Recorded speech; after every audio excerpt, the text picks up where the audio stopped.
கட என்ற சத்தம் கேட்டு என் கண்கள் திறந்தன. அந்த இருட்டில் நான் உற்று பார்க்க முயன்றேன். சற்று பயமாக இருந்ததால் பக்கத்தில் தூங்கிக் கொண்டிருந்த என் மாமியாரை எழுப்பலாம் என்று நினைத்தேன். ஆனால் மாமியாரை காணவில்லை. அப்போது ட்ரெஸ்ஸிங் டேபிள் அருகே ஏதோ அசைவு தெரிந்தது. அங்கே பார்வையை திருப்பியபோது என் தலையே சுற்றிவிட்டது. மாமியார் அங்கே நின்று என் சீப்பை பிடித்துக் கொண்டிருந்தார். அப்போது என் பார்வை முன்னால் இருந்த கண்ணாடியில் விழுந்தது. என் ஆன்மாவே நடுங்கிப் போனது.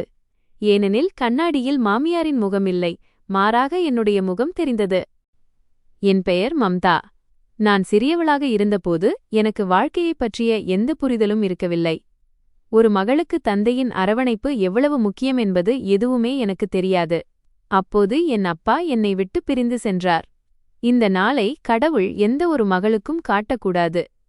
அநேகமாக என்னை பார்த்த எவருக்கும் என் வாழ்க்கையின் அந்த நாள்தான் மிக மோசமான நாள் என்று தோன்றியிருக்கும்.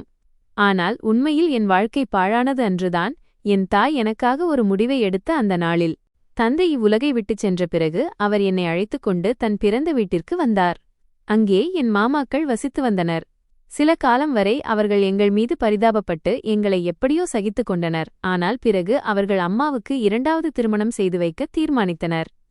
அம்மாவிற்கு திருமணம் முடிந்ததும் அவர் என்னையும் தன் புதிய வீட்டிற்கு அழைத்துச் செல்வார் என்று நான் நினைத்துக் கொண்டிருந்தேன். ஆனால் என் எண்ணம் மிக விரைவில் தவறானது என்று நிரூபிக்கப்பட்டது. ஏனெனில் அம்மாவிற்கு யாருடன் திருமணம் நிச்சயிக்கப்பட்டதோ அவர் என்னை தன்னுடன் வைத்துக்கொள்ள திட்டவட்டமாக மறுத்துவிட்டார். பிறகு அந்த நாள் வந்தது. அது எனக்கு நரகத்தைப் போன்றது. நான் அம்மாவின் காலடியில் அமர்ந்து கதறி அழுது கொண்டிருந்தேன். என் அம்மா சிவப்பு நிற லெஹங்கா அணிந்து மணமகளைப் போல அலங்கரிக்கப்பட்டிருந்தார். அம்மா, என்னை மட்டும் தனியாக விட்டுவிட்டு நீங்கள் எப்படி போக முடியும்? இவர்கள் எப்படிப்பட்டவர்கள் என்று உங்களுக்கு நன்றாக தெரியுமல்லவா? நீங்களே இங்கே இல்லையென்றால் இவர்கள் என்னை கொன்றுவிடுவார்கள். நான் அவர் கால்களை கட்டிக்கொண்டு பிச்சை கேட்பது போல கெஞ்சினேன்.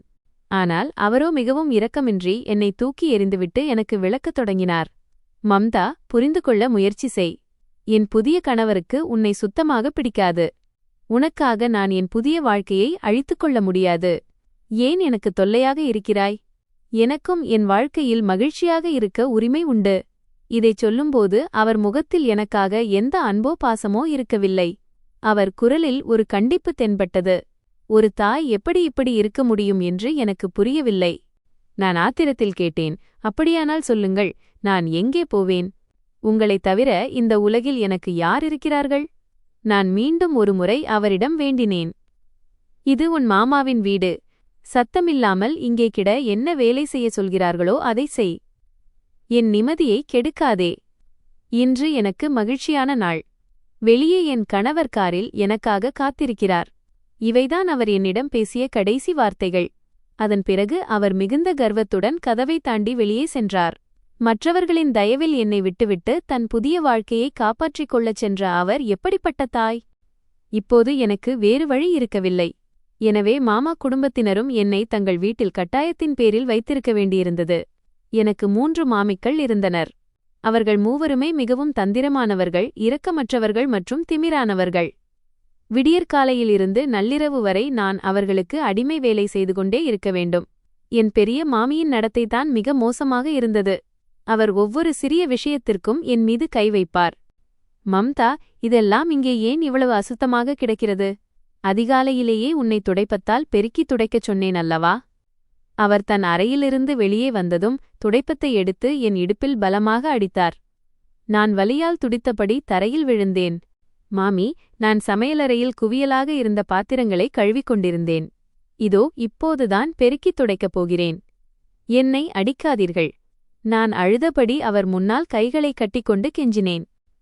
என் முன்னாலேயே எதிர்த்து பேசுகிறாயா? உன்னை இங்கே இலவசமாக சாப்பிட்டுவிட்டு இருப்பதற்காக நாங்கள் வைத்திருக்கவில்லை, சோம்பேறி பெண்ணே. அவர் என் ஜடையை பலமாக பிடித்து இழுத்து மீண்டும் என்னை தரையில் தள்ளினார். இதற்கு இடையில் 2வது மாமியும் தன் அறையிலிருந்து கொட்டாவி விட்டபடி வெளியே வந்து புன்னகையுடன் என்னை பார்த்து ரசிக்கத் தொடங்கினார். பிறகு அவர் மேலும் தூபமிட்டார். அக்கா, இவரை இப்படி அடிப்பதில் எந்த பயனும் இல்லை. இவள் ஒரு பிடிவாதக்காரி. நான் என்ன சொல்கிறேன் என்றால், இன்று முழுதும் இவளுக்கு சாப்பாடு கொடுக்காதீர்கள். வயிறு காயும்போது அவளது புத்தி தானாகவே இடத்திற்கு வரும். அவர் வெறுப்புடன் என்னை பார்த்துவிட்டு அறைக்குள் சென்றார். நான் அங்கேயே தரையில் விழுந்து விம்மிக் கொண்டிருந்தேன். ஆனால் எவருக்கும் என் மீது இரக்கம் பிறக்கவில்லை.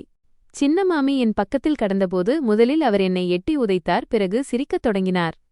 அதன் பிறகு அவர் தன் அறையிலிருந்து ஏராளமான துணிகளை கொண்டு வந்து என் மீது எறிந்துவிட்டு அவற்றை துவைக்கும்படி கட்டளையிட்டார். அப்போது மாமாவும் அங்கே வந்தார். நான் இப்படி அழுது புலம்புவதை பார்த்தும் அவர் சத்தமில்லாமல் தன் அறைக்குள் சென்றார். இவை அனைத்தையும் பார்த்தும் அவர் குருடனைப் போலவும் ஊமையைப் போலவும் இருந்தார்.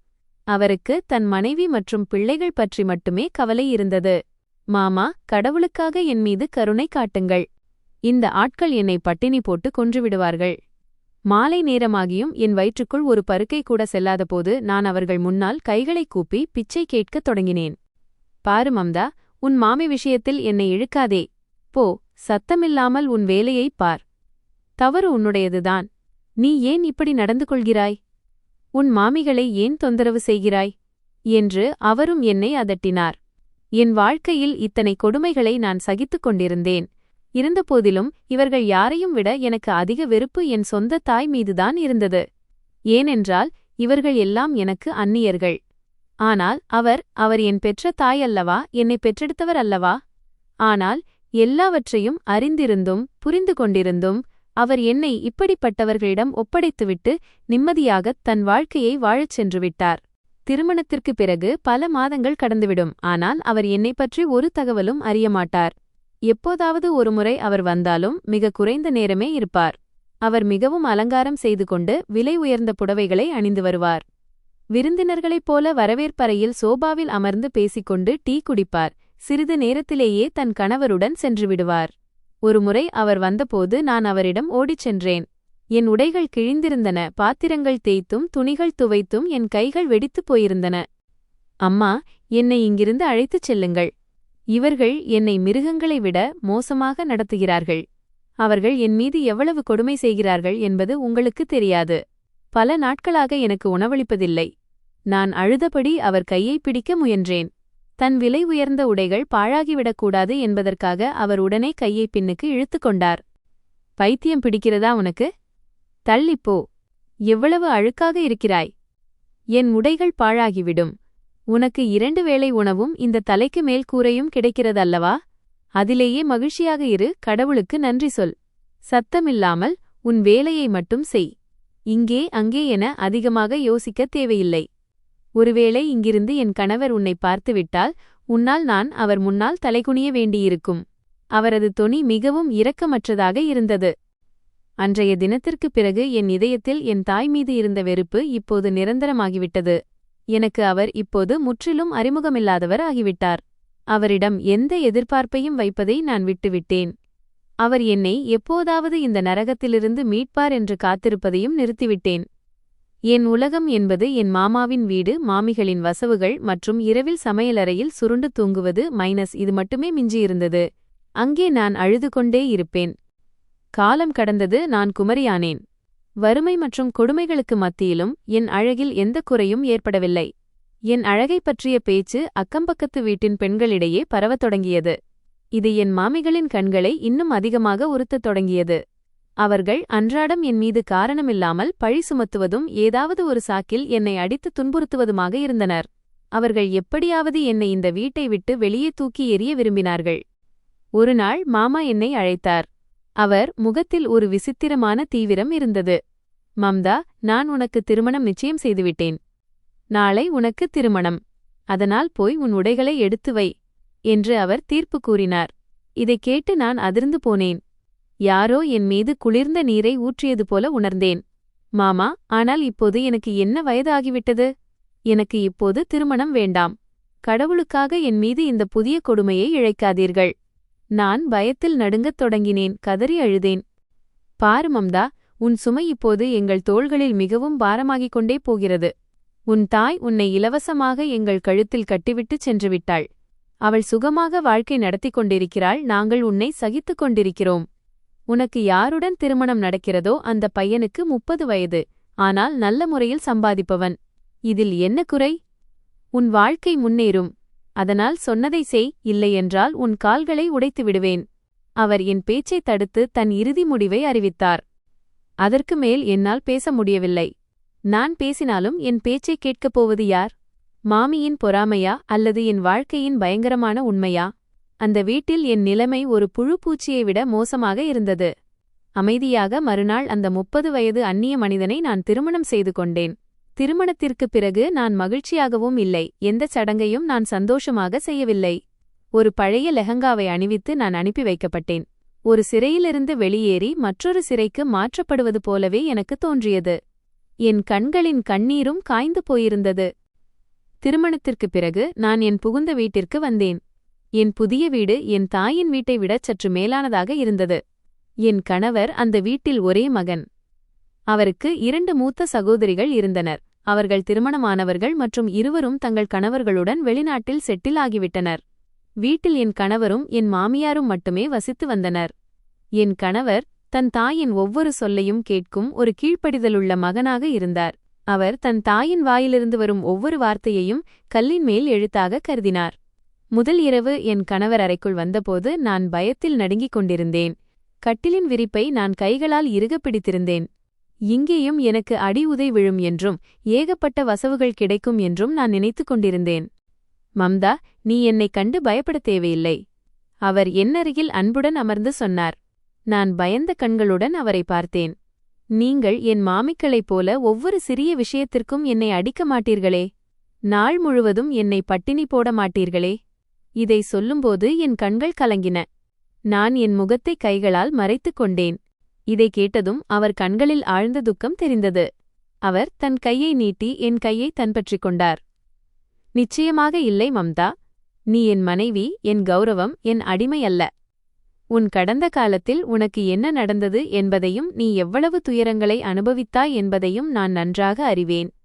ஆனால் நான் உன்னை எப்போதும் மகிழ்ச்சியாக வைத்திருப்பேன் என்று உனக்கு வாக்குறுதி அளிக்கிறேன். அவர் அன்புடன் என் கண்களைப் பார்த்து எனக்கு ஆறுதல் கூறினார். அவருடைய வார்த்தைகள் என் இதயத்தின் காயத்திற்கு ஒரு மருந்தைப் போல அமைந்தன. என் கணவரிடம் ஒரு மிகச்சிறந்த மற்றும் இரக்கமுள்ள மனிதனைக் கண்டேன்.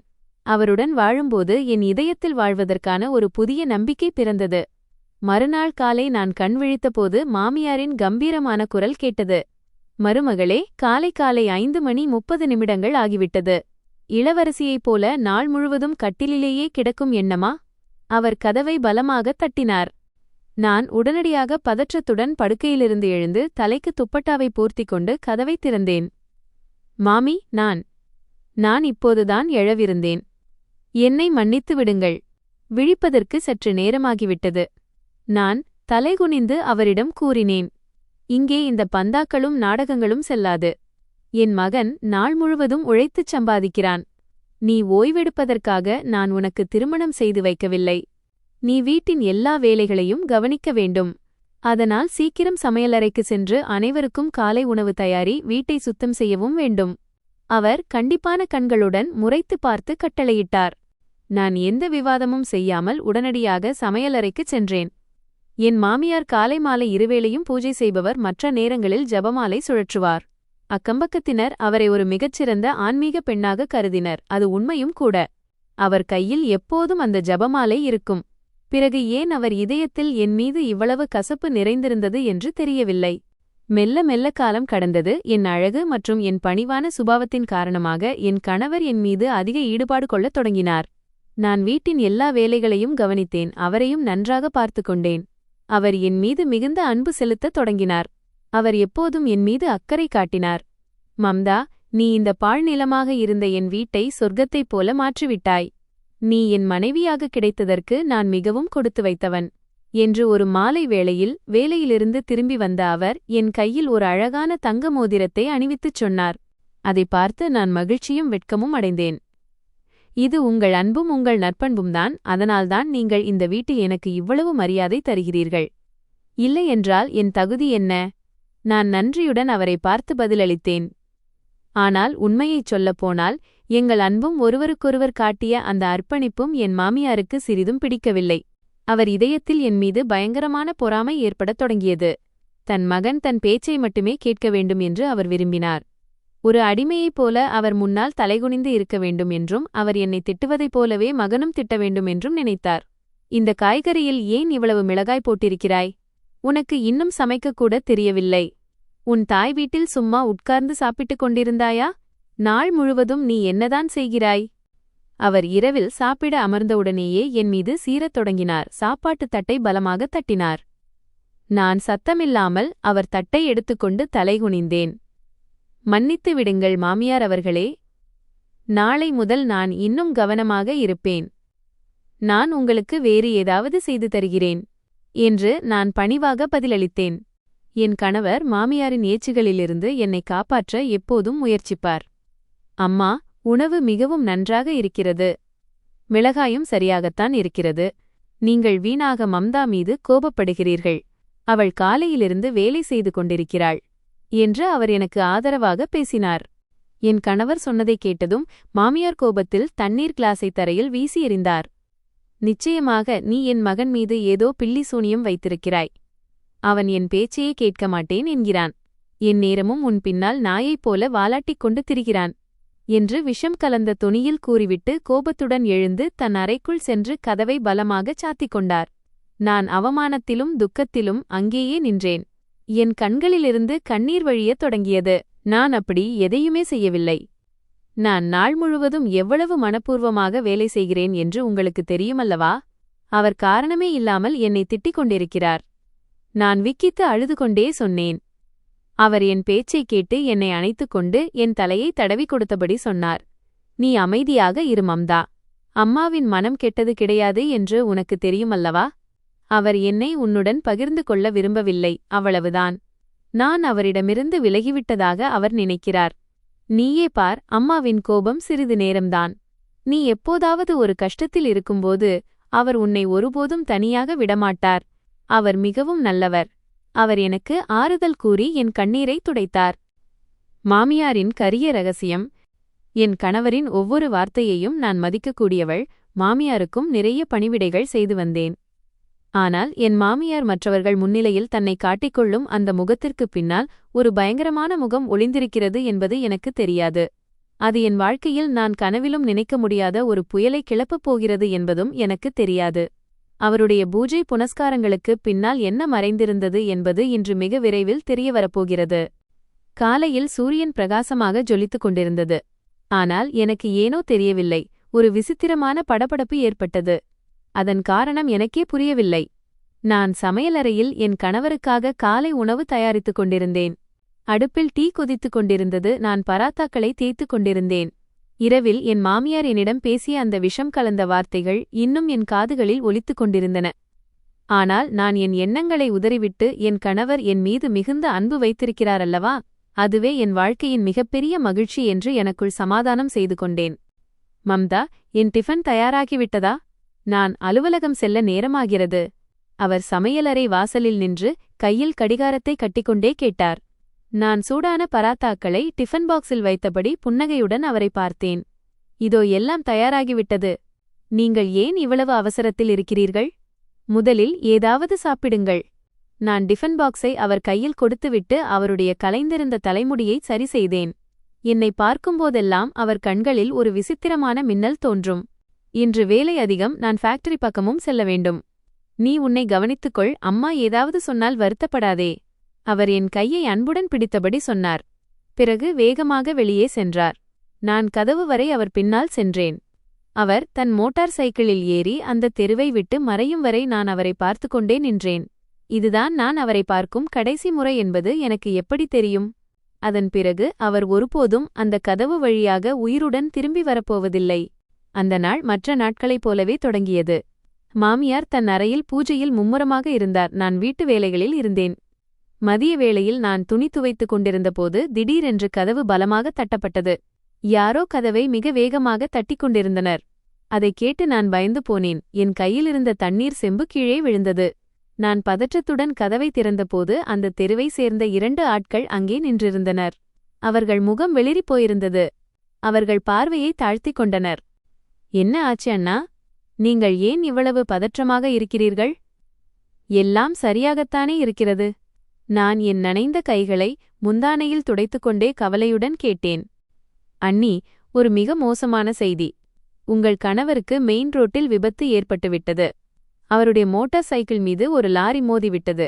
நீங்கள் சீக்கிரம் மருத்துவமனைக்கு வாருங்கள். அவர்களில் ஒருவர் நடுங்கும் குரலில் சொன்னார். இதைக் கேட்டதும் என் காதுகளில் ஒரு மௌனம் சூழ்ந்தது.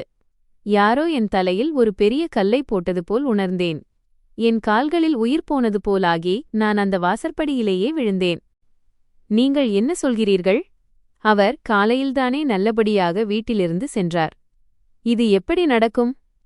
நீங்கள் பொய் சொல்கிறீர்கள். நான் கத்தியபடி என் தலைமுடியை பீத்துக் கொண்டேன். என் அலறல் சத்தத்தை கேட்டு மாமியாரும் தன் அறையிலிருந்து ஓடி வந்தார். அவர் கையிலும் அப்போது அந்த ஜெபமாலை இருந்தது. அவரும் மிகவும் பதற்றமாக தெரிந்தார். என்ன ஆச்சு? நீ ஏன் கத்துகிறாய் மம்தா? யார் வந்திருக்கிறார்கள்? அவர் கதவை நோக்கி ஓடி வந்து கேட்டார். மாமியார் அவர்களே, உங்கள் மகனுக்கு விபத்து ஏற்பட்டுவிட்டதாம். அவர் மருத்துவமனையில் இருப்பதாக இவர்கள் சொல்கிறார்கள். நான் அழுதபடி சொன்னேன். என் மாமியாரின் முகத்தில் ஒரு கணம் ஒரு விசித்திரமான பாவம் தோன்றியது. அதை அந்த நேரத்தில் என்னால் புரிந்து கொள்ள முடியவில்லை.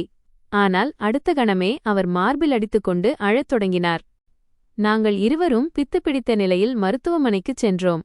ஆனால் அங்கே எங்களுக்கு கிடைத்த செய்தி எங்கள் வாழ்க்கையின் ஒளியையே பறித்துவிட்டது. இந்த உலகில் என்னை உண்மையாக நேசித்த அந்த ஒரே மனிதன் என் கணவர் தன் வாழ்க்கையில் தோற்றுப்போயிருந்தார். மோதல் அவ்வளவு பயங்கரமாக இருந்ததால் அவர் தலையில் பலத்த காயம் ஏற்பட்டு சம்பவ இடத்திலேயே உயிர் பிரிந்துவிட்டதாக மருத்துவர் கூறினார். இதை கேட்டதும் என் தலையில் இடி விழுந்தது போல் இருந்தது. நான் அவருடைய உயிரற்ற உடலை கட்டிக்கொண்டு கதறி அழுதேன். என் அலறல் சத்தம் மருத்துவமனை முழுவதும் எதிரொலித்தது.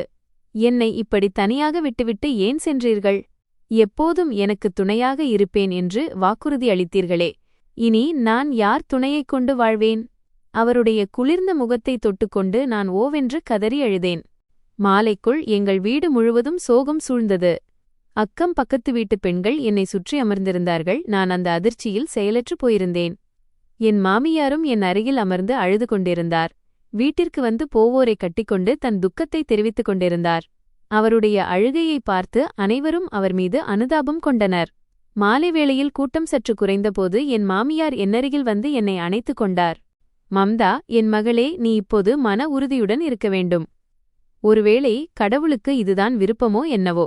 அவருடைய விருப்பத்திற்கு மாறாக நாம் எதுவும் செய்ய முடியாது என்று அவர் அன்புடன் என் தலையை தடவிக் கொடுத்தபடி சொன்னார். நான் வியப்புடன் அவரை பார்த்தேன். எந்த முகத்தில் எப்போதும் என் மீது வெறுப்பும் பொறாமையும் இருக்குமோ அங்கே இன்று ஒரு விசித்திரமான தயவும் கருணையும் தெரிந்தது. நான் அவரை கட்டிக்கொண்டு கதறி அழுதேன். முடிவில் இவர் என் கணவரின் தாய் என்று நினைத்தேன். மகனின் மரணம் எனக்கும் அவருக்கும் சமமான துக்கத்தையே கொடுத்திருக்கும் என்று கருதினேன். என் கணவர் சொன்ன வார்த்தைகள் எனக்கு நினைவுக்கு வந்தன. என் அம்மாவின் மனம் கெட்டது கிடையாது. உனக்கு ஒரு கஷ்டம் வரும்போது அவர் உனக்கு துணையாக இருப்பார் என்பது உண்மையாகிவிட்டது. என் மாமியார் இந்த இக்கட்டான நேரத்தில் என்னை விட்டுவிடவில்லை. மாமியார் அவர்களே, என் வாழ்வே அழிந்துவிட்டது. என் உலகம் பாழாகிவிட்டது. நான் அனாதையாகிவிட்டேன் என்று அழுது கொண்டே என் தலையை அவர் தோளில் சாய்த்தேன். மகளே, வருத்தப்படாதே. இன்று முதல் இந்த வீட்டில் நாம் இருவரும் தாய்மகளாக இருப்போம். உன்னை நான் ஒருபோதும் தனியாக விடமாட்டேன். நீ என் மகனின் அடையாளம் என்று என் கண்ணீரைத் துடைத்து எனக்கு ஆறுதல் கூறினார். அந்த வார்த்தைகள் என் காயம்பட்ட இதயத்திற்கு மருந்தாக அமைந்தன. என் கணவரின் மரணம் மாமியாரின் இதயத்தை மென்மையாக்கிவிட்டதாக நான் கருதினேன். அவர் உண்மையிலேயே என் துக்கத்தை புரிந்துகொள்கிறார் என்று நினைத்தேன். இரவின் ரகசியம். நாட்கள் மற்றும் மாதங்கள் கடந்துவிட்டன. ஆனால் என் கணவர் இல்லாத அந்த வீடு என்னை விழுங்க பார்ப்பது போல் இருந்தது. நாள் முழுவதும் அவருடைய புகைப்படங்களை பார்த்து அழுது கொண்டிருப்பேன். சில நாட்களுக்குப் பிறகு என் மாமியார் என்னை அழைத்து அன்புடன் சொன்னார். மம்தா, நீ இந்த அறையில் எப்படி தனியாக இருப்பாய்? உனக்கு இரவில் இருட்டைக் கண்டால் பயம் என்று என் மகன் என்னிடம் சொல்வான். அதனால் இன்று முதல் நீ என் அறையிலேயே படுத்துக்கொள். உனக்கு எந்த பிரச்சனையும் இருக்காது. நான் உனக்கு துணையாக இருப்பேன். அவர் மிகவும் அன்புடன் எனக்கு புரிய வைத்தார். நான் அவர் பேச்சைக் கேட்டு என் படுக்கையை அவர் அறைக்கே மாற்றிக்கொண்டேன். அவருடைய அறை வீட்டின் கடைசி மூலையில் இருந்தது. அங்கே எப்போதும் ஒரு விசித்திரமான வாசனை வீசும். பழைய பொருட்கள் அல்லது கட்டைகள் எரிந்தால் வரும் வாசனை போல அது இருக்கும். ஆனால் நான் இவற்றில் அதிக கவனம் செலுத்தவில்லை. ஏனெனில் என் மாமியார் இரவு பகலாக கடவுள் வழிபாட்டில் மும்முரமாக இருந்தார். நான் வீட்டு வேலைகளை செய்தேன். என் கணவர் இறந்து 6 மாதங்கள் கடந்துவிட்டன. காலம் செல்லச் செல்ல என் காயங்கள் ஓரளவுக்கு ஆறினாலும் இதயத்தின் வலி அப்படியேதான் இருந்தது. மாமியாரின் நடத்தை என்னிடம் முற்றிலும் மாறியிருந்தது. அவர் என்னை சொந்த மகளைப் போலவே நடத்தத் தொடங்கினார். என்னிடம் ஒருபோதும் உரத்த குரலில் பேசுவதில்லை. நானும் அவருக்கு பணிவிடை செய்வதில் எந்த குறையும் வைக்கவில்லை. அவர் பூஜை செய்யும்போது டீ, தண்ணீர், சாப்பாடு என அனைத்தையும் அவர் அறைக்கே கொண்டு சென்றேன். அவர் துணிகளை துவைத்து கால்களை பிடித்து விடுவேன். அதனால் அவர் என் மீது மிகவும் மகிழ்ச்சியாக இருந்தார். எனக்கும் அவருடன் வாழும் பழக்கம் ஏற்பட்டுவிட்டது. அவர் ஒரு மிகச் சிறந்த பெண்மணி என்றும் அவருடைய ஆசிர்வாதத்தில் என் எஞ்சிய வாழ்க்கை நிம்மதியாக கழியும் என்றும் நான் நினைத்தேன். பிறகு ஒருநாள் எங்கள் வீட்டிற்கு அக்கம் பக்கத்து வீட்டின் சில பெண்கள் வந்தனர். நான் சமையலறையில் அவர்களுக்காக டீ போட்டுக் கொண்டிருந்தேன். அப்போது அவர்கள் பேசுவதைக் கேட்டேன். அவர்கள் எனக்காக ஒரு வரன், திருமண வரன் கொண்டு வந்திருந்தனர். சகோதரி, உங்கள் மருமகள் மிகவும் அழகாக இருக்கிறார், சந்திரன் போல. வீட்டு வேலைகளிலும் கெட்டிக்காரராக இருக்கிறார். எங்களுடைய மகனுக்காக அவர் கையை பிடிக்க திருமணம் செய்ய வந்திருக்கிறோம். பாவம், இந்த இளம் வயதிலேயே அவர் விதவையாகிவிட்டார். இப்படியே அவர் வாழ்நாள் முழுவதையும் கழிக்க முடியாது அல்லவா என்று ஒரு பெண் மாமியாரிடம் சோபாவில் அமர்ந்து சொன்னார். நான் சமையலறை வாசலில் நின்றபடி இதை கேட்டுக்கொண்டிருந்தேன். என் இதயம் வேகமாக துடிக்கத் தொடங்கியது. என்னால் இரண்டாவது திருமணத்தைப் பற்றி நினைத்துக்கூட பார்க்க முடியவில்லை. பாருங்கள் சகோதரி, அவர் என் மருமகள் அல்ல, என் சொந்த மகள். என் மகன் இறந்த பிறகு அவளுக்கு மறுமணம் நடக்க வேண்டுமென்றுதான் நானும் விரும்புகிறேன். ஏனெனில் அவளுக்கு வயது குறைவு இன்னும் வாழ்நாள் முழுவதும் கிடைக்கிறது என்று மாமியார் மிகவும் நிதானமாக பதிலளித்தார். என் மாமியார் இரண்டாவது திருமணத்திற்கு இவ்வளவு எளிதாக எப்படி சம்மதித்தார் என்று நான் வியப்புடன் அவரை பார்த்து கொண்டிருந்தேன். பொதுவாக எந்த மாமியாரும் அப்படி விரும்ப மாட்டார்கள். சரி, அப்படியானால் இந்த வரனை நாம் உறுதி என்று எடுத்துக்கொள்ளலாமா? பாருங்கள், எங்கள் மகனுக்கு சொந்தமாக தொழில் இருக்கிறது. ஆம், அவர் விவாகரத்தானவர் என்பது மட்டும்தான். உங்கள் மருமகளும் விதவைதானே. அவர் மம்தாவை மிகவும் மகிழ்ச்சியாக வைத்துக் கொள்வார் என்று அந்த பெண் மகிழ்ச்சியுடன் கூறினார். அது சரிதான், ஆனால் எனக்கு ஒரு நிபந்தனை உண்டு. மம்தா என் வீட்டை விட்டு சென்றுவிட்டால் இந்த முதிர்ந்த வயதில் நான் எங்கே தனியாக இருப்பேன்? என் 2 மகள்களும் வெளிநாட்டில் இருக்கிறார்கள். அதனால் எனக்கு ஒரு வீட்டு மாப்பிள்ளை வேண்டும். மாமியார் தேநீர் கோப்பையை மேஜை மீது வைத்துவிட்டு கண்டிப்பான தொனியில் தன் முடிவை அறிவித்தார். அந்த பெண் இந்த நிபந்தனையை கேட்டு ஆச்சரியத்துடன் மாமியாரின் முகத்தை பார்த்தார். வீட்டு மாப்பிள்ளையா? சகோதரி, இது மிகவும் கடினமான நிபந்தனை. எங்கள் மகன் தன் வீட்டில் மூத்தவன். அவர் எப்படி வேறொருவர் வீட்டிற்குச் சென்று தங்குவார் என்று அந்த பெண் தயக்கத்துடன் பதிலளித்தார். ஏனென்றால் என் மருமகள் என் மகனின் ஒரே அடையாளம். அதனால் அவள் என்னுடனேயே இருப்பாள். என்னால் அவளை என் கண் பார்வையை விட்டு தள்ளி வைக்க முடியாது. உங்களுக்கு சம்மதம் என்றால் சரி, இல்லையென்றால் அவளுக்கு இன்னும் நிறைய வரன்கள் வந்து கொண்டிருக்கின்றன. மாமியார் மிக தெளிவாக தன் முடிவை கூறினார். அவர் இப்படி பேசியது எனக்கு மிகவும் விசித்திரமாகத் தோன்றியது. என் மனம் குழப்பத்தில் ஆழ்ந்தது.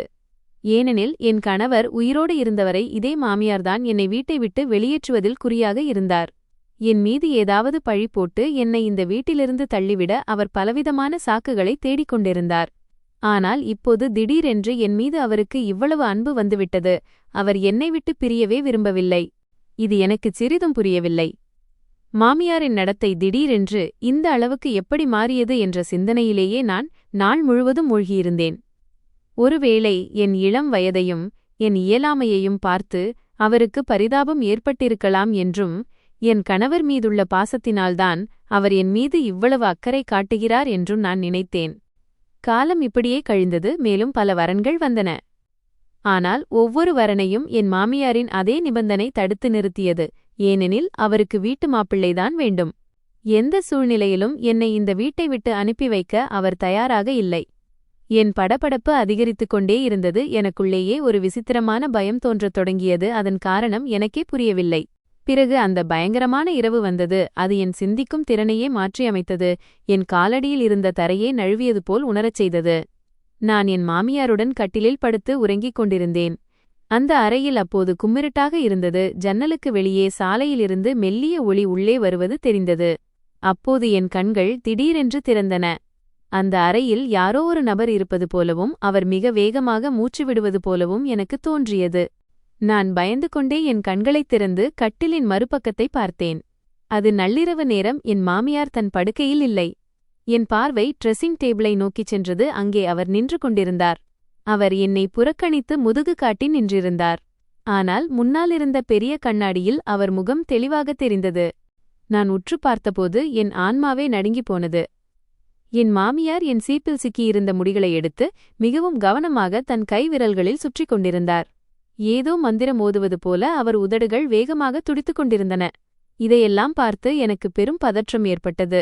கண்ணாடியில் அவர் முகத்தை இன்னும் உற்று பார்த்தபோது என் இதயத் துடிப்பே நின்றுவிடும் போல் இருந்தது. என் மாமியாரின் முகம் கண்ணாடியில் ஒரு மனித முகத்தைப் போல இல்லாமல் ஒரு பிசாசைப் போல தெரிந்தது. அவருடைய கண்கள் முற்றிலும் சிவந்திருந்தன, முகத்திலிருந்த சுருக்கங்கள் மிகவும் பயங்கரமாகத் தெரிந்தன. என் அலறல் சத்தம் வெளியே வர இருந்தது. என் தொண்டை வறண்டு போனது, கைகால்கள் பனிக்கட்டியைப் போல குளிர்ந்துவிட்டன. ஆனால் நான் மிகவும் சிரமப்பட்டு என் இரு கைகளாலும் வாயை மூடிக்கொண்டு என்னை கட்டுப்படுத்திக் கொண்டேன். நான் இப்போது கத்தினால் அவர் என்னை உயிரோடு விடமாட்டார் என்று எனக்கு தெரியும். நான் சத்தமில்லாமல் கண்களை மூடிக்கொண்டு தூங்குவது போல நடித்தேன். கருப்பு கஷாயத்தின் பயம். மறுநாள் காலை நான் படுக்கையிலிருந்து எழுந்தபோது யாரோ என்னை இரவு முழுவதும் தடியால் அடித்தது போல என் உடல் முழுவதும் வலித்தது. என் கால்களில் உயிரில்லை, தலைவலியால் தலைவெடிப்பது போல இருந்தது. நான் தடுமாற்றத்துடன் சமையலறைக்கு சென்று காலை உணவு தயாரிக்கத் தொடங்கினேன். அடுப்புத் தீயின் முன்னால் நின்றிருந்தும் எனக்கு குளிர் நடுக்கமாக இருந்தது. அப்போது மாமியார் சமையலறை வாசலில் வந்து நின்றார். அவர் முகத்தில் அதே பழைய பரிதாபமான புன்னகை இருந்தது. மம்தா மகளே, இன்று உன் முகம் ஏன் இவ்வளவு வாடிப் போயிருக்கிறது? இரவில் உனக்கு சரியாக தூக்கம் வரவில்லையா என்று அவர் மிகவும் அன்புடன் என்னருகில் வந்து கேட்டார். நான் அடுப்புத் தீயை குறைத்துவிட்டு நேராக அவர் கண்களை பார்த்தேன். மாமியார் அவர்களே, இரவில் நீங்கள் கண்ணாடி முன்னால் நின்று கொண்டு என் முடியை வைத்து என்ன செய்து கொண்டிருந்தீர்கள் என்று தைரியத்தை வரவழைத்துக் கொண்டு நேரடியாக கேட்டேன். என் இந்த கேள்வியால் அவர் முகத்தின் நிறம் ஒரு நொடி மாறியது.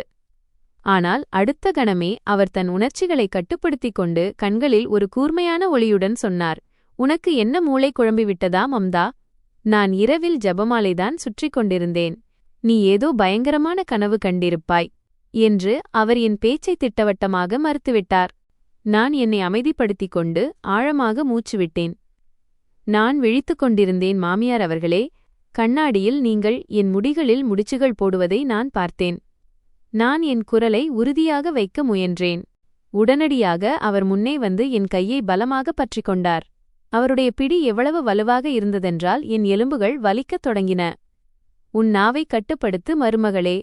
நீ யாருடைய வீட்டில் சாப்பிட்டுக் கொண்டிருக்கிறாயோ அந்த வீட்டின் தலைவி மீதே பழி சுமத்துகிறாயா? கணவன் இறந்த பிறகு உன் மூளை குழம்பிவிட்டது.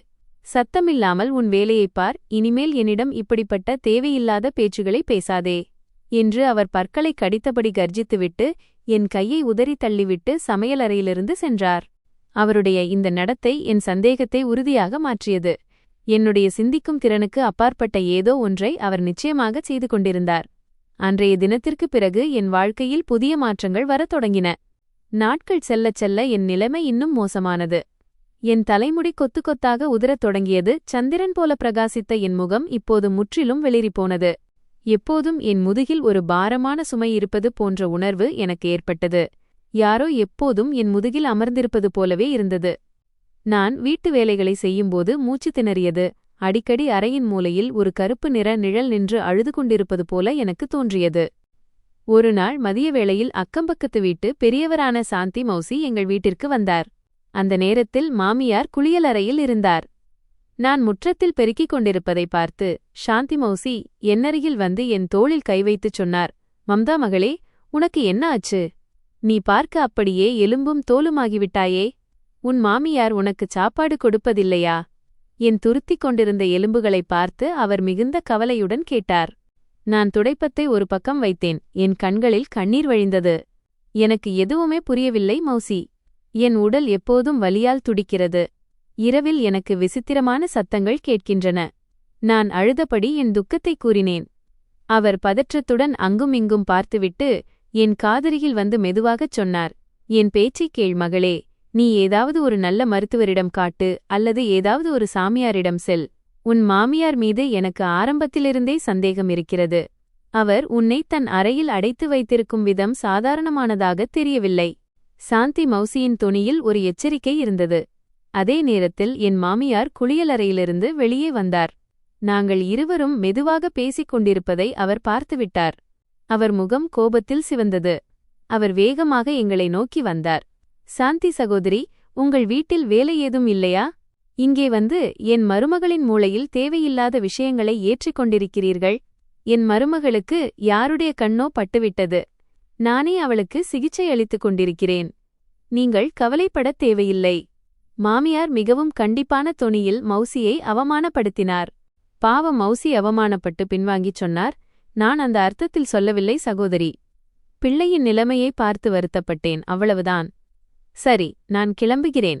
அவர் பதற்றத்துடன் கதவை நோக்கிச் சென்றார்.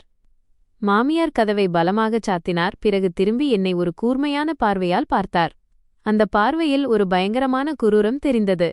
இப்போது வெளியே இருப்பவர்களிடம் என்னை பற்றி புகார் செய்யத் தொடங்கிவிட்டாயா? இதற்காகவா நான் உன்னை வளர்த்தேன்? நன்றி கெட்டவளே, உள்ளே போய் அமர் என்று அவர் என் தோளை பிடித்து தள்ளிவிட்டுச் சீறினார். நான் சத்தமில்லாமல் அழுதுகொண்டே உள்ளே சென்றேன். மாலை நேரத்தில் அவர் ஒரு கோப்பையில் கருப்பு நிறத்தில் துர்நாற்றம் வீசும் ஒரு கஷாயத்தைக் கொண்டு என்னிடம் வந்தார். அந்த பானத்திலிருந்து மிகவும் மோசமான நாற்றம் வந்தது. இது மந்திரத்தால் சுத்திகரிக்கப்பட்ட நீர். இதைக் குடி. உன் சோர்வும் நோயும் எல்லாம் நீங்கிவிடும் என்று அவர் அந்த கோப்பையை என் இதழ்களுக்கு அருகில் கொண்டு வந்து கட்டளையிட்டார். நான் பின்வாங்கி அந்த கோப்பையை தள்ளிவிட்டேன். என் முகத்தை திருப்பிக் கொண்டேன். எனக்கு இது வேண்டாம் மாமியார் அவர்களே. இதிலிருந்து மிக மோசமான வாசனை வருகிறது. எனக்கு வாந்தி வந்துவிடும் என்று மறுத்தேன். அவர் அந்த கோப்பையை மேஜை மீது வைத்தார். திடீரென்று என் இரு கைகளையும் பிடித்து என்னை அப்படியே படுக்கையில் தள்ளினார். அவருக்குள் திடீரென்று ஒரு ஆணை போன்ற பலம் வந்தது. அவர் என் முகத்தை பலமாக பிடித்து திறந்து அந்த துர்நாற்றம் வீசும் நீர் முழுவதையும் என் தொண்டையில் ஊற்றினார். நீ இதை குடித்தே தீர வேண்டும் மம்தா. என் உழைப்பு வீணாகக் கூடாது. நீ இப்போது எங்கும் போக முடியாது. நீ வெறும் என் அடிமையாகத்தான் இருப்பாய் என்று அவர் ஒரு பைத்தியத்தைப் போலச் சிரித்துக்கொண்டே சொன்னார். அந்த நீர் என் தொண்டைக்குள் இறங்கியதும் என் மார்பில் ஒரு பயங்கரமான எரிச்சல் ஏற்பட்டது. என் உடல் முழுவதும் துடித்தது. என் இரத்தத்தில் யாரோ விஷத்தை கலந்துவிட்டது போன்ற உணர்வு ஏற்பட்டது. நான் துடிதுடித்தேன், அழுதேன். ஆனால் அவர் நான் துடிப்பதைப் பார்த்து மிகவும் நிம்மதியாக புன்னகைத்துக் கொண்டிருந்தார். மாமியாரா அல்லது சைத்தானா? அன்று இரவு எனக்கு ஒரு பயங்கரமான கனவு வந்தது. என் கனவில் இறந்து போன என் கணவரைக் கண்டேன். அவர் முகத்தில் பலத்த காயங்கள் இருந்தன. அவர் ஓர் இருண்ட ஆழமான கிணற்றின் அருகே நின்று அழுது கொண்டிருந்தார். மம்தா, இங்கிருந்து ஓடிவிடு. இந்த பெண் என் தாய் அல்ல, இவள் ஒரு சூனியக்காரி. இவள் என்னை விழுங்கிவிட்டாள். இப்போது உன் முறை. உன்னை பலிகொடுத்து தன் ஆயுளை நீட்டிக்க இவள் விரும்புகிறாள். இங்கிருந்து ஓடிவிடு என்று என் கணவர் மிகுந்த வலியோடும் பதற்றத்தோடும் அழுது கொண்டே என்னிடம் கூறினார். நான் திடுக்கிட்டு கத்தியபடி தூக்கத்திலிருந்து விழித்தேன். என் உடல் முழுவதும் வியர்வையில் நனைந்திருந்தது. என் மூச்சு மிக வேகமாக இருந்தது. அறையில் கும்மிருட்டாக இருந்தது.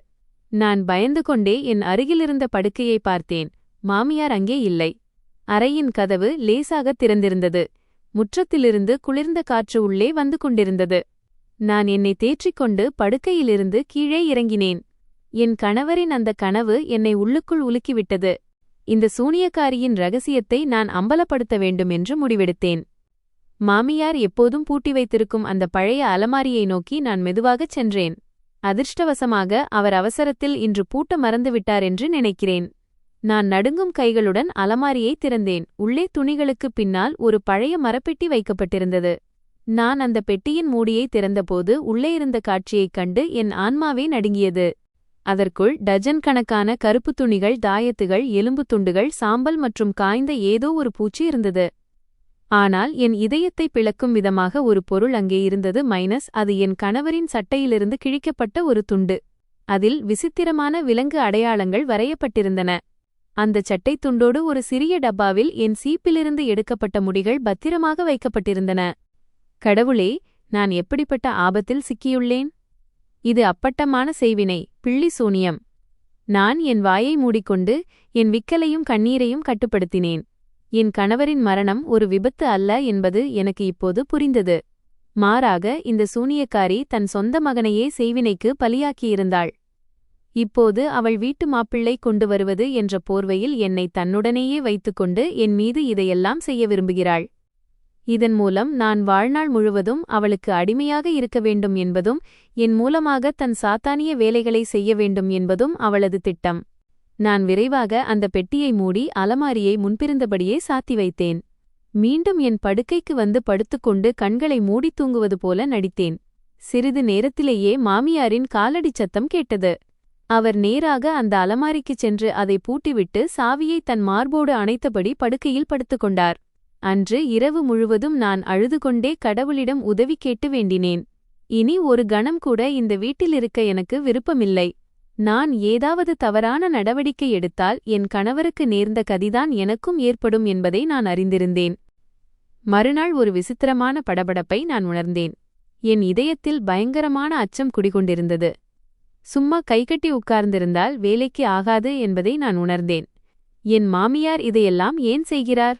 அவருடைய நோக்கம் என்ன என்பதுதான் எனக்கு வியப்பாக இருந்தது. மதிய வேளையில் மாமியார் ஜபமாலை சுற்றுவதில் மும்முரமாக இருந்தார். அந்த நேரத்தில் வீட்டின் எவரையும் அவர் அறைக்குள் நுழைய அனுமதிப்பதில்லை. எப்படியும் இப்போது வீட்டில் நான் மட்டும்தான் இருந்தேன். இரவு நடந்த அந்தச் சம்பவம் என்னை நிலைகுலையச் செய்திருந்தது. நான் ஏதாவது செய்ய வேண்டும் என்று என் இதயம் என்னிடம் கத்திக்கொண்டே இருந்தது. நான் சத்தமில்லாமல் பிரதான கதவை திறந்து வீட்டை விட்டு வெளியேறி நேராக அருகில் இருந்த பெரிய கோவிலின் புரோகிதரிடம் சென்றேன். அவர் அந்த தெருவிலேயே மிகவும் பழமையான கோவிலைச் சேர்ந்த மிகுந்த ஞானம் கொண்ட ஒரு பூஜாரி. நான் மூச்சிறைக்க கோவிலில் இருந்த அவருடைய அறைக்குச் சென்று கதவை தட்டினேன். யார் அது? உள்ளே வாருங்கள். கதவு திறந்துதான் இருக்கிறது. அவருடைய அமைதியான குரல் கேட்டது. நான் உள்ளே சென்று அவர் முன்னால் தரையில் அமர்ந்தேன். யார் நீ மகளே? இந்த நேரத்தில் இவ்வளவு பதற்றத்துடன் ஏன் இங்கே வந்திருக்கிறாய்? அவர் கவலையுடன் என்னை பார்த்து கேட்டார். புரோகிதர் அவர்களே, நான் மம்தா, உங்கள் தெருவில்தான் வசிக்கிறேன். நான் என் மாமியாரின் பெயரைக் கூறி அவருடைய மருமகள் என்று அறிமுகப்படுத்திக் கொண்டேன். அவருடைய மகன் சில மாதங்களுக்கு முன்புதான் ஒரு சாலை விபத்தில் இறந்து போனார் என்பதையும் கூறினேன். நான் அழுதபடி என்னை அறிமுகப்படுத்திய போது அவர் சொன்னார், ஆம் ஆம், எனக்கு நினைவிருக்கிறது. அவர் மிகவும் நல்ல பெண்மணியாயிற்றே. ஆனால் உன் நிலைமை ஏன் இப்படி இருக்கிறது மகளே? என்ன நடந்தது என்று அவர் அனுதாபத்துடன் என்னை பார்த்தார். நான் அழுது கொண்டே அவரிடம் எல்லா உண்மைகளையும் சொன்னேன். இரவில் கண்ணாடியில் மாமியாரின் பயங்கரமான முகத்தைக் கண்டது. அவர் என் முடியில் எப்படி முடிச்சுகள் போட்டுக் கொண்டிருந்தார் என்பது, அந்த துர்நாற்றம் வீசும் கருப்பு நீர், பிறகு அலமாரியில் மறைத்து வைக்கப்பட்டிருந்த அந்த மரப்பெட்டி மற்றும் அதில் இருந்த என் கணவரின் சட்டைத் துண்டு என ஒவ்வொன்றையும் விலாவாரியாகச் சொன்னேன். இதைக் கேட்டதும் புரோகிதரின் முகத்தின் நிறமே மாறிவிட்டது. இதையெல்லாம் கேட்ட அவர் திடீரென்று தன் இடத்திலிருந்து கத்தியபடி எழுந்து நின்றபோது நான் இன்னும் பயந்து போனேன். அன்று இரவு எனக்கு ஒரு பயங்கரமான கனவு வந்தது. என் கனவில் இறந்து போன என் கணவரைக் கண்டேன். அவர் முகத்தில் பலத்த காயங்கள் இருந்தன. அவர் ஓர் இருண்ட ஆழமான கிணற்றின் அருகே நின்று அழுது கொண்டிருந்தார். மம்தா, இங்கிருந்து ஓடிவிடு. இந்த பெண் என் தாய் அல்ல, இவள் ஒரு சூனியக்காரி. இவள் என்னை விழுங்கிவிட்டாள். இப்போது உன் முறை. உன்னை பலிகொடுத்து தன் ஆயுளை நீட்டிக்க இவள் விரும்புகிறாள். இங்கிருந்து ஓடிவிடு என்று என் கணவர் மிகுந்த வலியோடும் பதற்றத்தோடும் அழுது கொண்டே என்னிடம் கூறினார். நான் திடுக்கிட்டு கத்தியபடி தூக்கத்திலிருந்து விழித்தேன். என் உடல் முழுவதும் வியர்வையில் நனைந்திருந்தது. என் மூச்சு மிக வேகமாக இருந்தது. அறையில் கும்மிருட்டாக இருந்தது. நான் பயந்து கொண்டே என் அருகிலிருந்த படுக்கையை பார்த்தேன். மாமியார் அங்கே இல்லை. அறையின் கதவு லேசாகத் திறந்திருந்தது. முற்றத்திலிருந்து குளிர்ந்த காற்று உள்ளே வந்து கொண்டிருந்தது. நான் என்னை தேற்றிக்கொண்டு படுக்கையிலிருந்து கீழே இறங்கினேன். என் கணவரின் அந்த கனவு என்னை உள்ளுக்குள் உலுக்கிவிட்டது. இந்த சூனியக்காரியின் ரகசியத்தை நான் அம்பலப்படுத்த வேண்டும் என்று முடிவெடுத்தேன். மாமியார் எப்போதும் பூட்டி வைத்திருக்கும் அந்த பழைய அலமாரியை நோக்கி நான் மெதுவாகச் சென்றேன். அதிர்ஷ்டவசமாக அவர் அவசரத்தில் இன்று பூட்ட மறந்துவிட்டார் என்று நினைக்கிறேன். நான் நடுங்கும் கைகளுடன் அலமாரியை திறந்தேன். உள்ளே துணிகளுக்கு பின்னால் ஒரு பழைய மரப்பெட்டி வைக்கப்பட்டிருந்தது. நான் அந்த பெட்டியின் மூடியை திறந்தபோது உள்ளே இருந்த காட்சியைக் கண்டு என் ஆன்மாவே நடுங்கியது. அதற்குள் டஜன் கணக்கான கருப்பு துணிகள், தாயத்துகள், எலும்புத் துண்டுகள், சாம்பல் மற்றும் காய்ந்த ஏதோ ஒரு பூச்சி இருந்தது. ஆனால் என் இதயத்தை பிளக்கும் விதமாக ஒரு பொருள் அங்கே இருந்தது. அது என் கணவரின் சட்டையிலிருந்து கிழிக்கப்பட்ட ஒரு துண்டு. அதில் விசித்திரமான விலங்கு அடையாளங்கள் வரையப்பட்டிருந்தன. அந்த சட்டைத் துண்டோடு ஒரு சிறிய டப்பாவில் என் சீப்பிலிருந்து எடுக்கப்பட்ட முடிகள் பத்திரமாக வைக்கப்பட்டிருந்தன. கடவுளே, நான் எப்படிப்பட்ட ஆபத்தில் சிக்கியுள்ளேன்! இது அப்பட்டமான செய்வினை, பிள்ளி சூனியம். நான் என் வாயை மூடிக்கொண்டு என் விக்கலையும் கண்ணீரையும் கட்டுப்படுத்தினேன். என் கணவரின் மரணம் ஒரு விபத்து அல்ல என்பது எனக்கு இப்போது புரிந்தது. மாறாக இந்த சூனியக்காரி தன் சொந்த மகனையே செய்வினைக்கு பலியாக்கியிருந்தாள். இப்போது அவள் வீட்டு மாப்பிள்ளை கொண்டு வருவது என்ற போர்வையில் என்னை தன்னுடனேயே வைத்துக்கொண்டு என் மீது இதையெல்லாம் செய்ய விரும்புகிறாள். இதன் மூலம் நான் வாழ்நாள் முழுவதும் அவளுக்கு அடிமையாக இருக்க வேண்டும் என்பதும் என் மூலமாக தன் சாத்தானிய வேலைகளை செய்ய வேண்டும் என்பதும் அவளது திட்டம். நான் விரைவாக அந்த பெட்டியை மூடி அலமாரியை முன்பிருந்தபடியே சாத்தி வைத்தேன். மீண்டும் என் படுக்கைக்கு வந்து படுத்துக்கொண்டு கண்களை மூடித் தூங்குவது போல நடித்தேன். சிறிது நேரத்திலேயே மாமியாரின் காலடிச் சத்தம் கேட்டது. அவர் நேராக அந்த அலமாரிக்குச் சென்று அதை பூட்டிவிட்டு சாவியை தன் மார்போடு அணைத்தபடி படுக்கையில் படுத்துக்கொண்டார். அன்று இரவு முழுவதும் நான் அழுதுகொண்டே கடவுளிடம் உதவி கேட்டு வேண்டினேன். இனி ஒரு கணம் கூட இந்த வீட்டிலிருக்க எனக்கு விருப்பமில்லை. நான் ஏதாவது தவறான நடவடிக்கை எடுத்தால் என் கணவருக்கு நேர்ந்த கதிதான் எனக்கும் ஏற்படும் என்பதை நான் அறிந்திருந்தேன். மறுநாள் ஒரு விசித்திரமான படபடப்பை நான் உணர்ந்தேன். என் இதயத்தில் பயங்கரமான அச்சம் குடிகொண்டிருந்தது. சும்மா கைகட்டி உட்கார்ந்திருந்தால் வேலைக்கு ஆகாது என்பதை நான் உணர்ந்தேன். என் மாமியார் இதையெல்லாம் ஏன் செய்கிறார்? அவருடைய நோக்கம் என்ன என்பதுதான் எனக்கு வியப்பாக இருந்தது. மதிய வேளையில் மாமியார் ஜபமாலை சுற்றுவதில் மும்முரமாக இருந்தார். அந்த நேரத்தில் வீட்டின் எவரையும் அவர் அறைக்குள் நுழைய அனுமதிப்பதில்லை. எப்படியும் இப்போது வீட்டில் நான் மட்டும்தான் இருந்தேன். இரவு நடந்த அந்தச் சம்பவம் என்னை நிலைகுலையச் செய்திருந்தது. நான் ஏதாவது செய்ய வேண்டும் என்று என் இதயம் என்னிடம் கத்திக்கொண்டே இருந்தது. நான் சத்தமில்லாமல் பிரதான கதவை திறந்து வீட்டை விட்டு வெளியேறி நேராக அருகில் இருந்த பெரிய கோவிலின் புரோகிதரிடம் சென்றேன். அவர் அந்த தெருவிலேயே மிகவும் பழமையான கோவிலைச் சேர்ந்த மிகுந்த ஞானம் கொண்ட ஒரு பூஜாரி. நான் மூச்சிறைக்க கோவிலில் இருந்த அவருடைய அறைக்குச் சென்று கதவை தட்டினேன். யார் அது? உள்ளே வாருங்கள். கதவு திறந்துதான் இருக்கிறது. அவருடைய அமைதியான குரல் கேட்டது. நான் உள்ளே சென்று அவர் முன்னால் தரையில் அமர்ந்தேன். யார் நீ மகளே? இந்த நேரத்தில் இவ்வளவு பதற்றத்துடன் ஏன் இங்கே வந்திருக்கிறாய்? அவர் கவலையுடன் என்னை பார்த்து கேட்டார். புரோகிதர் அவர்களே, நான் மம்தா, உங்கள் தெருவில்தான் வசிக்கிறேன்.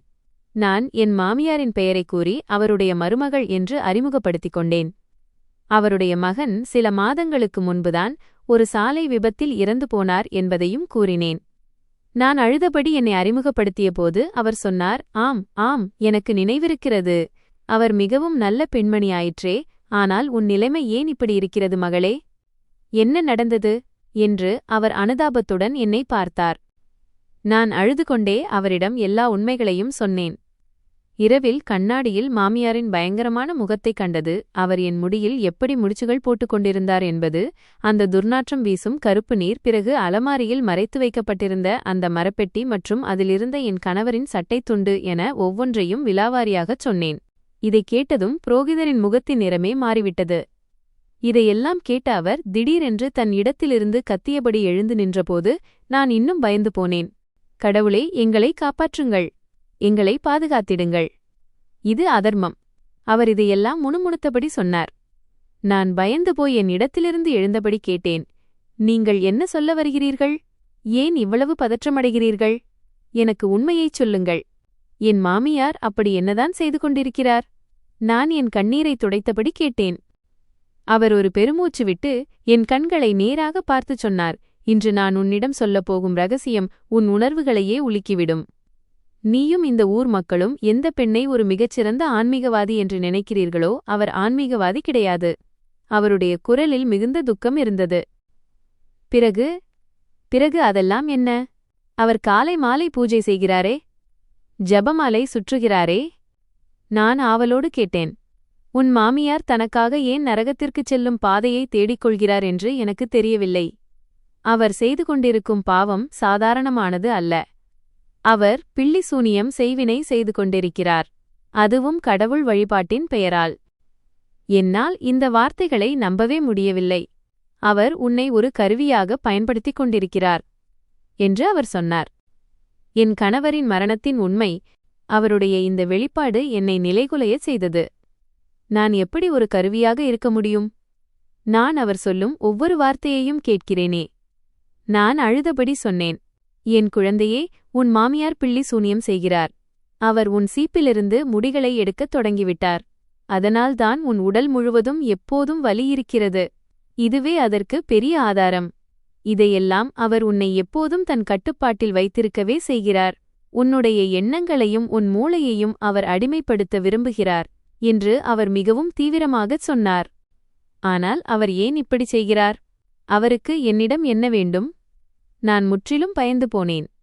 பாரு, அதனால்தான் உன் மறுமணத்தின் பெயரால் உன் கணவரை வீட்டு மாப்பிள்ளையாக வைத்திருக்க விரும்பினார். அப்போதுதான் வாழ்நாள் முழுவதும் உன்னை தன் சாத்தானிய நோக்கங்களுக்காக பயன்படுத்த முடியும். உன்னுடைய இளமையையும் உன் ஆயுளையும் அவர் தன் பிள்ளி சூனியத்திற்கு இரையாக்கிக் கொண்டிருக்கிறார். இதை கேட்டதும் என் இதயம் விம்மி விம்மி அழத் தொடங்கியது. ஆனால் என்னால் இப்படி சும்மா இருக்க முடியாது. புரோகிதர் அவர்களே, அப்படியானால் என் கணவரின் மரணம் சாதாரணமானதில்லையா? அது உண்மையிலேயே ஒரு விபத்துதானா? என் மூளையை குடைந்து கொண்டிருந்த அந்த சந்தேகத்தை கேட்டேன். அவர் வருத்தத்துடன் தலை அசைத்தார். இல்லை மகளே, உன் கணவரின் சட்டைத் துண்டு உன் மாமியாரிடம் இருந்தது என்று நீ சொன்னாயே, அதிலிருந்து எனக்கு முழு நம்பிக்கை இருக்கிறது. உன் கணவரின் மரணம் கடவுளின் விருப்பப்படி நடக்கவில்லை, மாறாக இந்தச் செய்வினையின் மூலமாகத்தான் நடந்திருக்கிறது. சாத்தானிய சக்திகளை பெறுவதற்காக அவர் தன் சொந்த மகனையே பலி கொடுத்துவிட்டார். அப்போதுதான் அவருடைய சூனிய சக்தி இன்னும் அதிகமாகும். இதைக் கேட்டதும் என் இதயம் சுக்குநூறாக உடைந்தது. ஒரு தாய் தன் சொந்த மகனை எப்படி கொல்ல முடியும்? மகளே, பிள்ளி சூனியம் என்பது வலிமையை தரும்போது சில விதிகளையும் கொண்டுவரும்.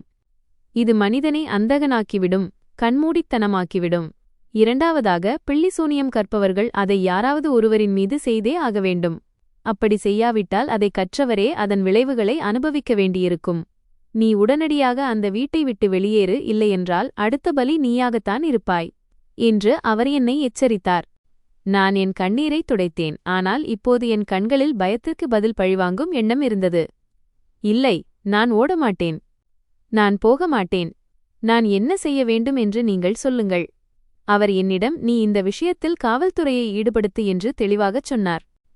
நான் உடனடியாக வீட்டிற்கு வந்தேன்.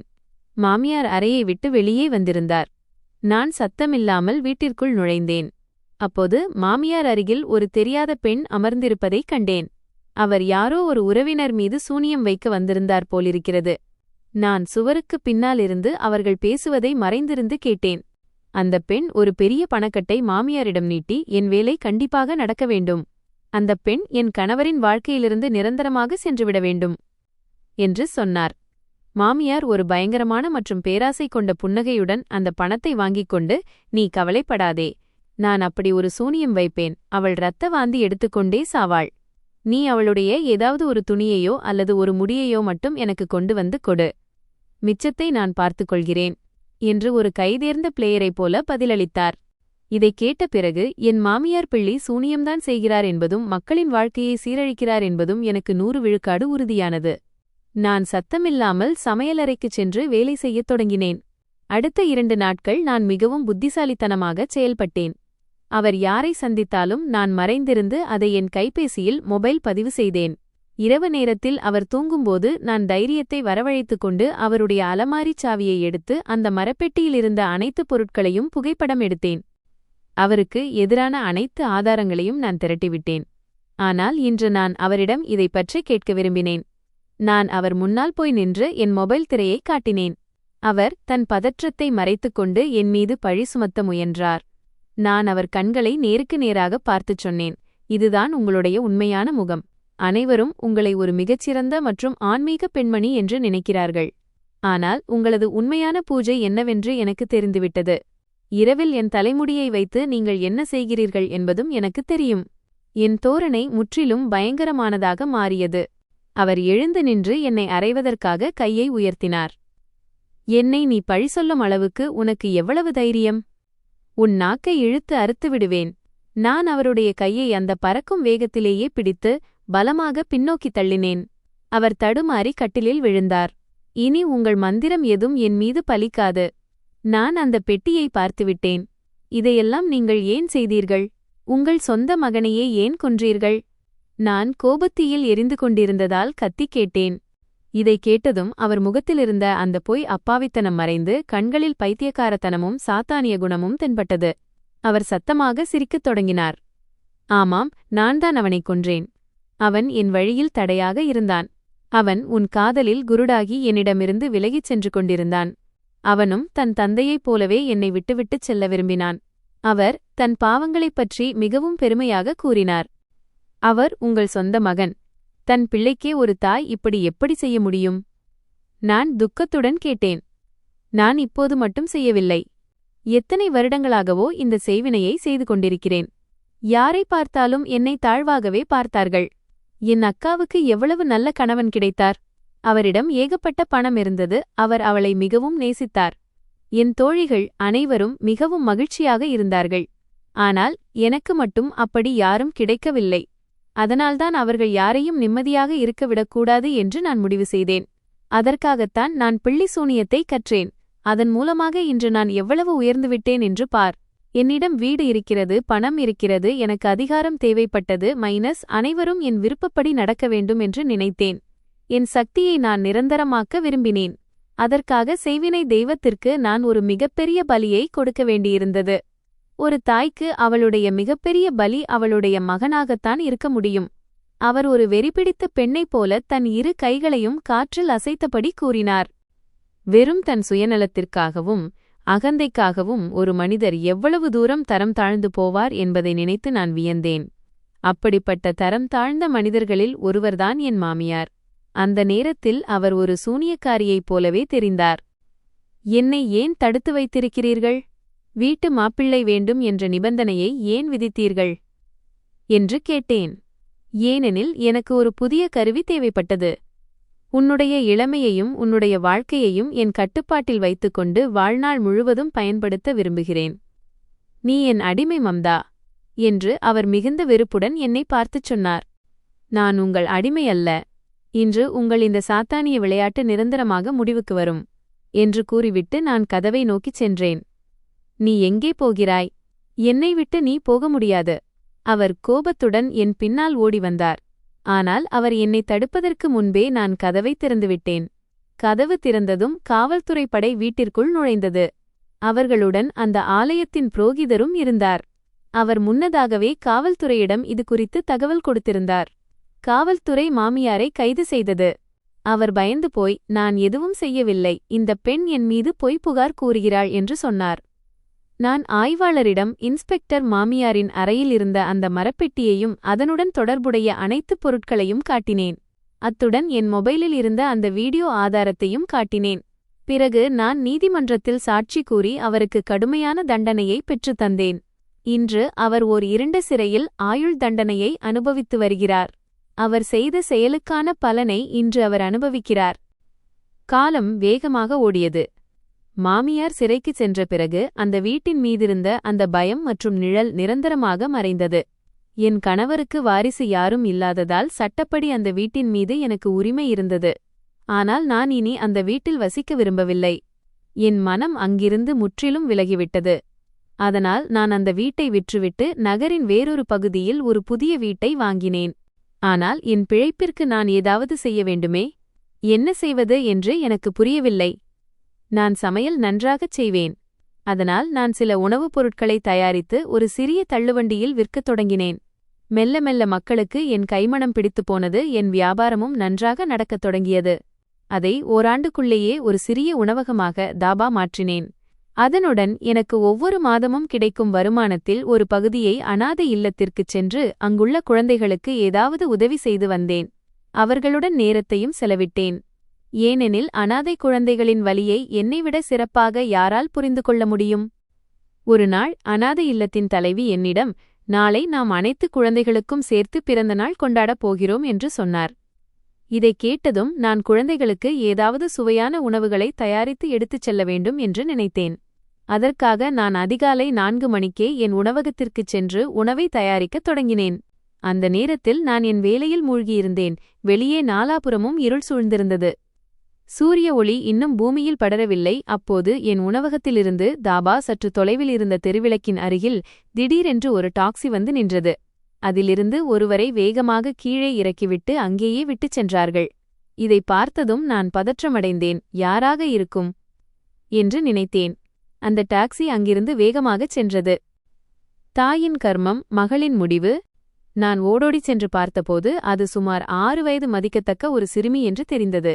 அவளுடைய நிலைமை மிகவும் மோசமாக இருந்தது. அந்த பேதை மிகவும் பயந்திருந்தாள். அவளுடைய ஆடைகள் அங்கங்கே கிழிந்திருந்தன. முகத்தில் சில லேசான காயங்களின் தழும்புகள் தெரிந்தன. நான் அவளை உடனடியாக என் உணவகத்திற்கு அழைத்து வந்தேன். ஆரம்பத்தில் அவள் எதையும் சொல்ல தயாராக இல்லை, ஏனெனில் அவள் அவ்வளவு பயந்திருந்தாள். ஆனால் நான் அவளை அன்புடன் அணைத்துக்கொண்டு கொஞ்சம் உணவளித்த பிறகு அவள் என் மீது நம்பிக்கை கொள்ளத் தொடங்கினாள். பிறகு அவள் சொன்னாள், அவளுக்கு தாய் தந்தை இல்லை என்றும் தன் சிற்றப்பா மற்றும் சித்தியுடன் வளர்ந்ததாகவும் அவர்கள் அவளிடம் சரியாக நடந்து கொள்ளவில்லை என்றும் கூறினாள். அவளுடைய சிற்றப்பாதான் அவளை பலமாக தள்ளிவிட்டு அங்கே விட்டுச் சென்றிருக்கிறார். இதைக் கேட்டதும் என் கண்களில் கண்ணீர் வழிந்தது. இதுவரை என் வாழ்க்கையில் நடந்த முழு கதையும் என் கண் முன்னே நிழலாடியது. அந்த சிறுமியிடம் தன் சொந்த தாயாலேயே கைவிடப்பட்ட அந்த சின்னஞ்சிறு மம்தாவை நான் கண்டேன். காலைக்குள் என் உணவகத்தில் கூட்டம் கூடியது. அந்த சிறுமியை பார்ப்பதற்காக யாரோ காவல்துறைக்கு தகவல் கொடுத்திருந்தார்கள். காவல்துறை அதிகாரிகள் அவளை தங்களுடன் அழைத்துச் சென்றனர். ஆனால் அவளை அப்படியே எவர் பொறுப்பிலோ விட்டுவிட என் மனம் சம்மதிக்கவில்லை. ஏனெனில் இந்தச் சில மணி நேரங்களிலேயே அந்தச் சிறுமிக்கும் எனக்கும் இடையே ஒரு பெயரிடப்படாத பிணைப்பு உருவாகியிருந்தது. பிறகு காவல்துறை அவளுடைய சிற்றப்பா மற்றும் சித்தியை தேடும் பணியில் இறங்கியது. சில நாட்களில் அவர்கள் பிடிபட்டனர். ஆனால் அவர்கள் அந்த சிறுமியை தங்களுடன் வைத்துக்கொள்ள திட்டவட்டமாக மறுத்துவிட்டனர். காவல்துறை அவர்கள் மீது சட்டப்பூர்வமான நடவடிக்கையை தொடங்கியது. இங்கேயோ சிறுமியை அனாதை இல்லத்திற்கு அனுப்ப தயாராகிக் கொண்டிருந்தனர். அப்போது நான் நேரடியாகச் சென்று அவர்களிடம், இந்த சிறுமியை நான் தத்தெடுக்க விரும்புகிறேன் என்று வேண்டுகோள் விடுத்தேன். அவர்கள் என் உணர்வுகளை புரிந்து கொண்டனர். சட்டப்பூர்வமாக நான் அந்தச் சிறுமியை தத்தெடுத்தேன். நான் அவளுக்கு ரோஷினி என்று பெயரிட்டேன். இப்போது என் முழு உலகமுமே என் மகள்தான். அவளும் என் மீது மிகுந்த அன்பு காட்டத் தொடங்கினாள். என்னை சொந்த தாயாகவே கருதினாள். நான் அவளை பள்ளியில் சேர்த்தேன்.